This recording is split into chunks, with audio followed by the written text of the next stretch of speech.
your question, Allie, was how is evolution a story, right? So one of the stories that I know about evolution is that the early bacteria, when they were facing the first mass extinction, they actually looked to the sun as a way of transforming themselves. And what I know to be true is that even though sort of science in the modern world, the way that we have these concepts in our minds is that, evolution is not something that is actually happening inside of us right now on a scale that is rapid enough to create the kind of transformation that we're looking for.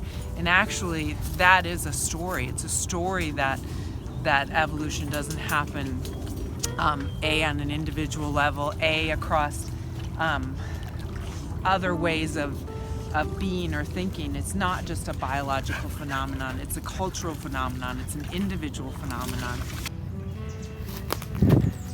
Let go of the web of culture that you're stuck in and become the spider. Don't be the insect. How's that for a metaphor? And it's true, right? That's what culture is, that's what society is, that's what dominance and oppression are.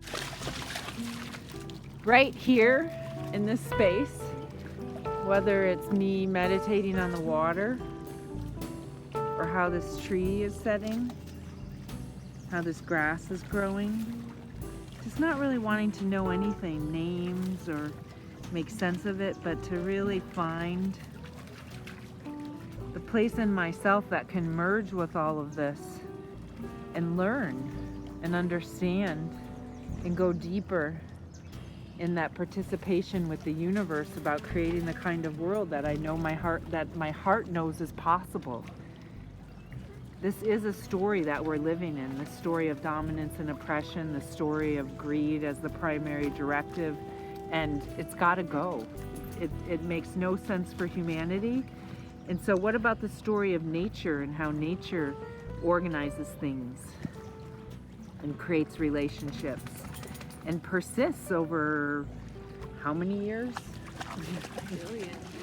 Billions of years.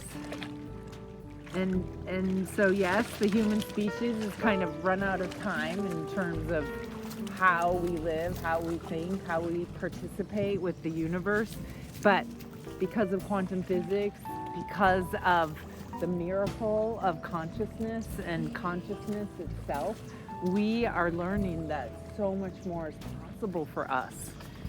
But where do we learn this? Like, if we can't find it in our homes or our schools or inside of our heads right now, then where do we find it, right? Where do we find the knowledge that we need in order to continue as a species, as consciousness, as beauty, as breath, as language?